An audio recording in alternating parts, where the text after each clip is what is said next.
बेटा chapter 9 circle, circle में हमने बहुत सारी थ्योरम्स करी थी। मैं आपको मेन मेन थ्योरम्स बताता हूँ जो आज यूज होने वाली है। सबसे पहली थ्योरम ये यूज होगी बेटा, थ्योरम नंबर 7। इस angle subtended bye an arc at the center of a circle is twice that subtended on its circumference। याद है कि सेंटर वाला एंगल सरकमफ्रेंस का क्या होता है, डबल।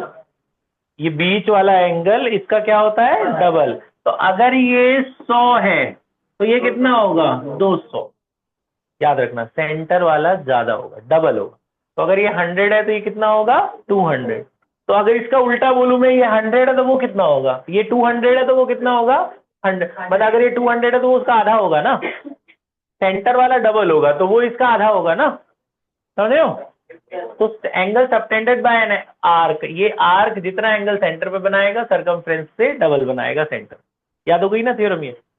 अच्छा, अगली थ्योरम जो ज्यादा यूज होगी वो ये यूज होगी बेटा, कि अगर एक डायामीटर है, डायामीटर कहां से पास करता है, सेंटर से। डायामीटर सरकमफ्रेंस पर 90 डिग्री बनाता है। डायामीटर सरकमफ्रेंस पे कितना एंगल बनाता है, 90। याद रखना ये सब दो थ्योरम याद हो गई। सेंटर का एंगल इसका डबल होता है। अब बेटा वो सेंटर यहाँ पे भी हो सकता है, ऐसे भी हो सकता है, ऐसे भी। ये सेंटर है और ये सरकमफ्रेंस है। अगर ये 200 है तो ये भी कितना होगा, 100। समझ रहे हो। ये जरूरी नहीं है उधर ही हो, इस तरफ भी हो सकता है, इस तरफ भी हो सकता है। ठीक है। अच्छा, अब अगर थ्योरम नंबर अगली देखो, नेक्स्ट थ्योरम। जैसे ये सर्कल है और ये एक सेगमेंट है, कॉर्ड है, इसके नीचे के एरिया को क्या बोलते हैं, सेगमेंट है। Angle on the same segments are equal. मान लो ए बी को हमने ए से ज्वाइन किया और बी से ज्वाइन किया, तो ये एंगल बन रहा है, ये एंगल बन रहा है 30 डिग्री। अब आप ए और बी को ज्वाइन करके कहीं भी सर्कल पर मिलाओगे वो भी सेम ही बनेगा। वो भी कितना डिग्री बनेगा, 30। Angle on the same segments are equal. याद रखना angle on the same segments are equal. चार मेन थ्योरम करने वाले हैं आज यूज हम, इसी चार पे ज्यादातर सारे क्वेश्चन होते हैं। अगला नेक्स्ट थ्योरम, एक क्वाड्रिलेटरल जो सर्कल के चारों पॉइंट को टच करता है उसे कौन सा क्वाड्रिलेटरल कहते हैं, तो this is a cyclic quadrilateral. Cyclic में अपोजिट एंगल का सम क्या होता है, 180। तो अगर ये 60 है तो ये कितना होगा, 120। अगर ये 100 है तो ये कितना होगा, 80, है ना। इनका सम कितना होना चाहिए, 180। तो निकाल लोगे ना, अगर एक पता है तो दूसरा तो निकाल ही लोगे तुम, है ना। चारों थ्योरम याद हो गई। ठीक है। अब सुनो, अब इनका यूज हुआ, इनके क्वेश्चन बताता हूं मैं आपको। क्वेश्चन नंबर 1, ध्यान से सोच समझ के जवाब देना। पहला क्वेश्चन स्टार्ट कर रहे हैं अब हम। इन पे आप देखो किस तरह से क्वेश्चंस आते हैं।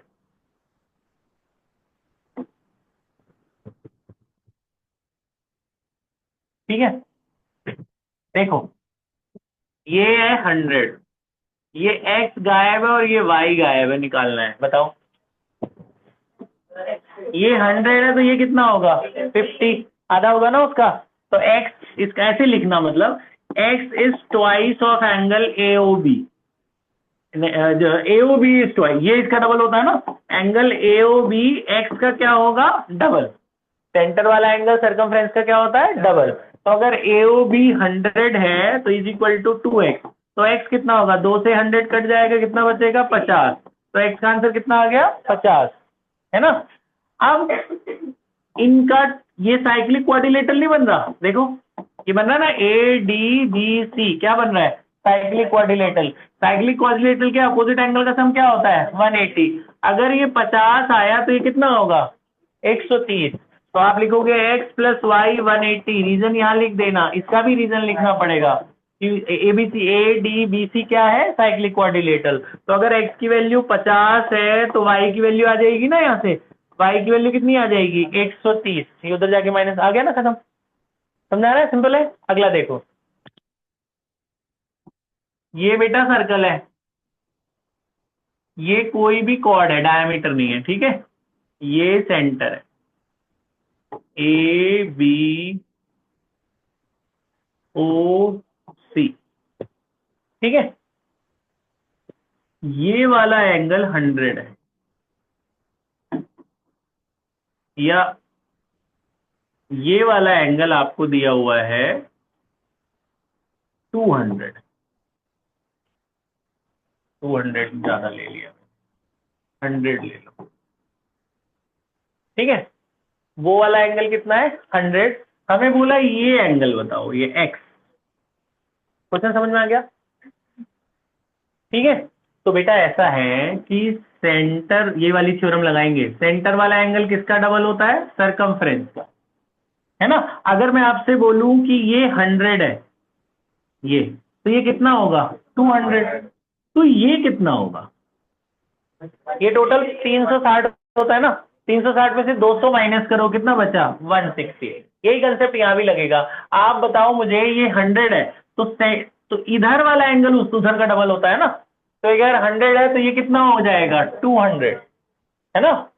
इस साइड वाला उस साइड का डबल होता है ना, तो ये वाला एंगल इसका डबल होगा। तो अगर ये 100 है तो ये कितना हो जाएगा? 200।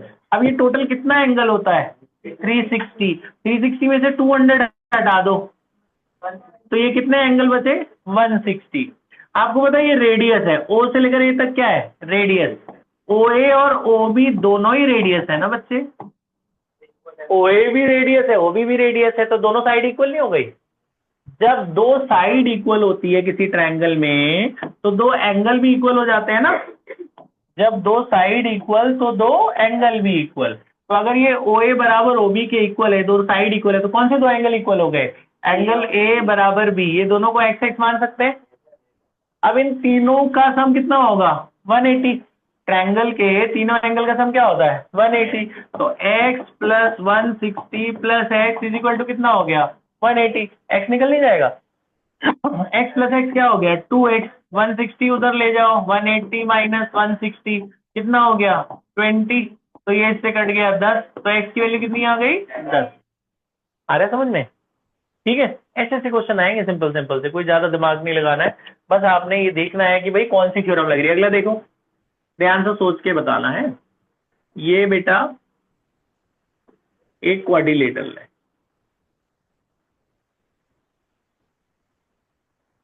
ठीक है। ए बी सी डी आपको दिख रहा है, साइक्लिक क्वाड्रिलेटरल है। A B C D cyclic quadrilateral है। ये 40 है, ये 150 है। नहीं, 150 ज्यादा हो जाएगा, 90 ले लेते हैं, ठीक है। और हमें ये वाला एंगल बताना है, ये वाला एक्स, और ये भी बताना है वाई, ठीक है। और ये भी बताना है जेड। एक्स वाई जेड तीन एंगल बताने हैं। क्वेश्चन समझ में आ गया? आप देखो इस ट्रायंगल के अंदर तीनों एंगल का सम कितना होगा? 180। कौन से तीनों? z plus 90 plus 40। z plus 90 plus 40 equal to कितना हो गया? 180। ये 130 हो गया ना। 130 उधर जाके माइनस कर दो, तो 130 180 में से गए कितने बचे? 50। z मिल गया? z मिल गया 50। अब जो मैं बताने जा रहा हूं ध्यान सुनना। आप CB को देखो, CB देख रहे हो? मेरे हाथ को देखो, C और B को मैं मिला रहा हूं। कहां जाके मिल रहे हैं? Z पर। अब C और B और भी कहीं जाके मिल रहे हैं। कहां जाके मिल रहे हैं? X पर। तो X और Z इक्वल होंगे, क्यों? दोनों CB के ऊपर आ रहे हैं। आप देखो CB इधर भी आ रहा है और CB और कहां जा रहा है? इधर। ये वाला याद रखना है थ्योरम जो मैंने बताया, angle on the same segment are equal. तो CB इधर मिल रहा है Z पर और उधर कहां मिल रहा है? X पर। तो X बराबर Z के होगा। अगर Z आपका 50 है तो X भी कितना हो गया? 50। यहां रीजन लिखेंगे, angle on the same segment CB। अब जरा AB को देखो और बताओ मुझे, AB के एक सेगमेंट पर ये है, दूसरे पे क्या है? एक ये है और दूसरा क्या है? Y। तो Y कितना हो गया? 40। तो Y कितना हो गया? 40। याद हो गई ये वाली बात जो मैंने बताई? ए बी को यहां मिलाओ, यहां मिल रहा है, दूसरा यहां मिला रहा है, इधर मिल रहा है। तो angle on the same segments are equal. तो अगर ये 40 है तो ये भी 40 होगा। ये बात समझ में आई?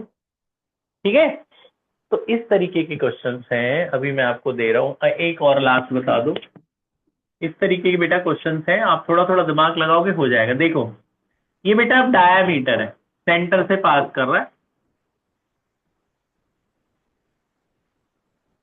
ठीक है। ये वाला एंगल 40 है, ये वाला एंगल बताना है। बताओ, डायामीटर पे मैंने आपको बताया ये कितना एंगल बनता है, 90। फिर इन तीनों का सम कितना होगा, 180। तो आ नहीं गया ये, आ गया, कितना आया, 50। 9 और 40, 130। 130 180 में से गया, कितने बचे, 50। तो 90 plus 40 plus x is equal to 180। तो एक्स की वैल्यू कितनी आ गई, 50। ठीक है, सिंपल सिंपल क्वेश्चन है, ऐसे कुछ बहुत ज्यादा, बहुत ज्यादा दिमाग भी नहीं लगाना, बस वो 4 थ्योरम जो बताई आपको वो लगानी है। ये चारों थ्योरम समझ में आ गई? चारों थ्योरम का अप्लाई करोगे, और ये वाली बात याद रखना कि जब रेडियस इक्वल तो दोनों एंगल भी इक्वल। ये सारी चीजें अप्लाई करना, और क्वेश्चन आप स्टार्ट करो। एक्सरसाइज सर्कल की 9.3 पर आओ। 9.3 पर आपने कहां से कहां तक करने हैं, 1 से लेकर 6 तक। क्वेश्चन 1 से क्वेश्चन 6 तक करो, स्टेप बाय स्टेप मुझे दिखाना क्या करा है, पास कर दे बेटा। फिर जो आपको नहीं आते मैं बताता हूं। अनिरुद्ध पॉज।